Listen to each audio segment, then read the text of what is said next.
নমস্কার, আইনজীবী ফিরদৌস শামীম বলছেন। পুর নিয়োগ দুর্নীতিতে গ্রেফতার সুজিত বসু, কি প্রতিক্রিয়া দেবেন?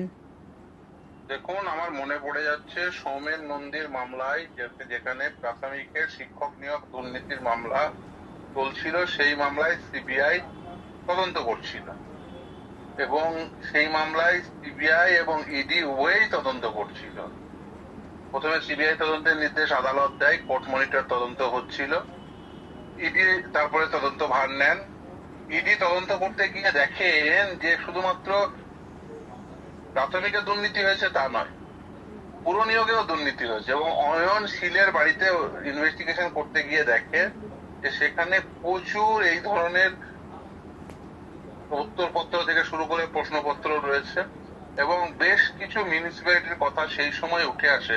সেক্ষেত্রে নর্থ দমদম, কামারহাটি, এই সমস্ত মিউনিসিপ্যালিটির কথা উঠে আসে এবং সেই সমস্ত মিউনিসিপ্যালিটিতে পুর নিয়োগের ক্ষেত্রে পর্বত প্রমাণ দুর্নীতি হয় এবং দুর্নীতির অঙ্কটাও সেই সময় আদালতের সামনে রিপোর্ট আকারে পেশ করেছিল। এবং আমার মনে পড়ছে আদালতের রিপোর্টে আমি বলেছিলাম, মহামান্য বিচারপতি সেই সময় ছিলেন অভিজিৎ গঙ্গোপাধ্যায়, আমি বলেছিলাম দেখুন, ওরা যখনই আপনি এই আদালত সিবিআই বা ইডি তদন্তের নির্দেশ দেয়, সিবিআই তদন্তের নির্দেশ দিলেই বেসিক্যালি ওরা কি করে, ওরা সেটাকে চ্যালেঞ্জ করে উচ্চতর ফোরামে। এবং সেক্ষেত্রে যেহেতু অর্ডার শিটে, যেহেতু ওরা রিপোর্ট মুখ বন্ধ খামে জমা দেয়, যে অর্ডার শিটে থাকে না, তাই আমাদের উচ্চতর আদালতে গিয়ে ডিফেন্ড করা অসুবিধা হয় এবং কি পরিমাণ এই যে দুর্নীতি করেছে সেটা বোঝা যায় না। তাই আপনি এই রিপোর্টটি এই অর্ডার শিটে উল্লেখ করে দিন। এবং সেই সাবমিশনের ভিত্তিতে মহামান্য বিচারপতি অভিজিৎ গঙ্গোপাধ্যায় তিনি সেই রিপোর্টটি উল্লেখ করে দিয়েছিলেন, পুরোটি রিপোর্টটি তুলে দিয়েছিলেন অর্ডার শিটে। এবং সেই সিবিআই সেই সময় ইডি যেহেতু এই অ্যাপ্লিকেশনটি করেছিলেন, কারণ ইডি তদন্ত করতে করতে এটি পেয়েছিলেন এবং ইডি, আমার মনে আছে যে বিখ্যাত শব্দবন্ধ ইন্টারমিঙ্গলিং রয়েছে, অর্থাৎ আন্তঃ সম্পর্ক রয়েছে প্রাথমিক শিক্ষক নিয়োগের দুর্নীতির সঙ্গে এই যে মিউনিসিপ্যালিটি স্ক্যামের।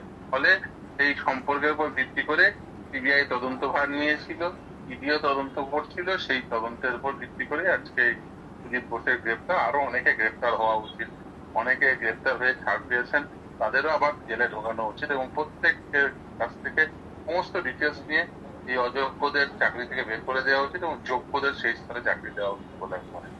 হ্যাঁ, আমি সেই প্রসঙ্গে আপনার কাছে যেটা বলবো যে সুজিত বসু, তাকে একাধিকবার ডাকা হয়েছিল, তিনি অনেকবার হাজিরা দিতে যাননি, কিন্তু আজকে শেষ পর্যন্ত তিনি হাজিরা দিতে যান এবং তার যে বক্তব্য, সেই বক্তব্যে ইডি অফিসার যারা, তারা অনেকগুলো অসঙ্গতি পাওয়ার ফলে আজকে শেষ পর্যন্ত তাকে গ্রেফতার হতে হলো। এই পরিপ্রেক্ষিতে আপনি বললেন যে আরো অনেকে গ্রেফতার হতে পারে, এই যে আরো অনেকে গ্রেফতার হতে পারে আপনি বললেন, আর কারা কারা রয়েছেন সেই তালিকায়? বিভিন্ন মিউনিসিপ্যালিটির চেয়ারম্যানরা রয়েছে, মিউনিসিপ্যালিটির এই সময় দায়িত্বপ্রাপ্ত মন্ত্রী থেকে শুরু করে আর যারা যারা রয়েছেন, ইনক্লুডিং মমতা বন্দ্যোপাধ্যায় সহ তার দলের সকলে, তাদের সকলের গ্রেফতার হওয়া উচিত। যা গ্রেফতার হচ্ছে না সেটাই আশ্চর্যের। আমি তো প্রথম থেকেই বলে আসছি যে প্রত্যেকের গ্রেফতার হওয়া উচিত, কারণ এরা প্রত্যেকেই এই সম্পর্কে সম্যক জ্ঞান ছিল বলে আমি মনে করি এবং প্রত্যেকে এই সম্পর্কে সম্যক ধারণাও ছিল। এদের প্রত্যেককেই গ্রেফতার করা উচিত এবং গ্রেফতার করে, আসলে এই গ্রেফতার করার উদ্দেশ্য এই নয় যে বেসিক্যালি প্রথমে ইনভেস্টিগেশন স্টেজে গ্রেফতার করলে কি হয়, যেটা হচ্ছে কাস্টোডিয়াল ইন্টারোগেশন হলে তারা বেসিক্যালি সত্যটা বলে ফেলে।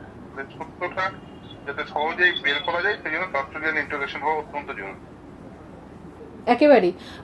আমি এই প্রসঙ্গে আপনার কাছে একটা প্রশ্ন করব যে আজকের দিনে তৃণমূল তাদের শাসন ক্ষমতা হারিয়েছে এবং ক্ষমতায় রয়েছে বিজেপি, তো স্বভাবতই প্রসঙ্গ উঠতে পারে যে ক্ষমতায় ফিরে এসে এইভাবে তৃণমূল নেতাদের। না, একদমই না, ক্ষমতার সাথে কোনো সম্পর্ক নেই। রাজার আমি বলবো যে অনেকে ছাড় পেয়ে আছে। আর এই মামলাগুলো আমরা আদালতে করেছি, এই মামলার সাথে মানে এই যে ক্ষমতায় বিজেপি আসা বা না আসার কোনো প্রকার সম্পর্ক একেবারেই নেই। যদি কেউ বলেন সেটা ভুল বলছেন, তার কারণ এটা আদালতের মামলা চলাকালীন আদালতের মামলা থেকে উঠে আসা। সেখানে এই সুজিত বসুর গ্রেফতারি হয়েছে নির্দিষ্ট একটি নির্দেশে, যেখানে সিবিআই এবং ইডি তদন্ত করছে, সেই নির্দেশের প্রেক্ষিতে সুজিত বসু গ্রেফতার হয়েছে। এখানে সুজিত বসুর সাথে মানে গ্রেফতারের সঙ্গে সরকারের আসা বা না আসাটা জড়িয়ে ফেলাটা উচিত নয় বলে আমি মনে করি। তাহলে আপনি শেষ পর্যন্ত বলছেন যে আরো অনেকেই রয়েছেন এই গ্রেফতারের তালিকায়। 100% নিশ্চিত। আপনি যদি আপনাকে সেই নির্দেশনামা আমি পাঠিয়ে দিই, আপনি দেখবেন যে একাধিক মিউনিসিপ্যালিটির কথা সেই নির্দেশে ইফতেল বলা ছিল। ফলে সেই নির্দেশে যেহেতু এই কথা বলা ছিল, ফলে আপনি স্বাভাবিক লজিকেই আসে যে অনেকেরই আসা উচিত, অনেকের গ্রেফতার হওয়া উচিত, এই ইনভেস্টিগেশনের আওতায় আসা উচিত। আরেকটা বিষয় যেটা ওএমআর সিট, যেটা নিয়ে আপনি এর আগেও বলেছেন যে ওএমআর সিট যদি সত্যি আপলোড হয়ে যায়, তাহলে সেই পরিপ্রেক্ষিতে আরো কি ভয়ঙ্কর পরিস্থিতি তৈরি হতে পারে রাজ্যে? দেখুন, আপলোড তো হয়ে যাওয়ারই কথা, আপলোড তো ছিলই। দেখুন, এই ওএমআর তো এসএসসির কাছে ছিল, আমাদেরকে এই যে কন্টেম্প করতে হলো, এটাই তো আশ্চর্যের।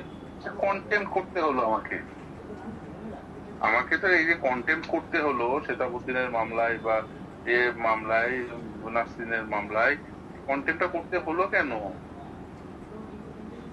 তার কারণ হচ্ছে যে আপলোড করতে চাইনি। আপলোডের নির্দেশ তো বিচারপতি দেবাংশু বসাক এবং মহামান্য বিচারপতি সাব্বারতির বেঞ্চ 2024 সালে দিয়েছিলেন। তার আগে 2023 সালে একটি আরটিআই এর জবাবে নাসরিনকে এবং শ্বেতাবকে বলেছিল যে তাদের সার্ভার থেকে, তাদের এসএসসি নিজস্ব ডাটাবেস থেকে তারা ওএমআর শিট সাপ্লাই করছে, অথচ তারা পরবর্তীতে সেই ওএমআর শিট বলেছিল যে না, নেই। এখন এই যে এসএসসির যে কেন প্রথমে এভিডেভিট দিয়ে বললো হ্যাঁ আমাদের ওই স্ক্যান করা ডকুমেন্ট মিরর ইমেজ রয়েছে, পরবর্তীতে কার চাপে, কাদের চাপে এই সমস্ত অস্বীকার করেছিল আদালতে, সেগুলো তাদের এখন ইনভেস্টিগেশনের আওতায় আমার আসা উচিত যে কারা চাপ তৈরি করেছিল, কারা এই যোগ্য অযোগ্য, বৈধ অবৈধ সব মিলিয়ে দিতে চেয়েছিল, এগুলো ইনভেস্টিগেশনে আসা উচিত। একেবারেই। অনেক ধন্যবাদ ফিরদৌস দা, নমস্কার।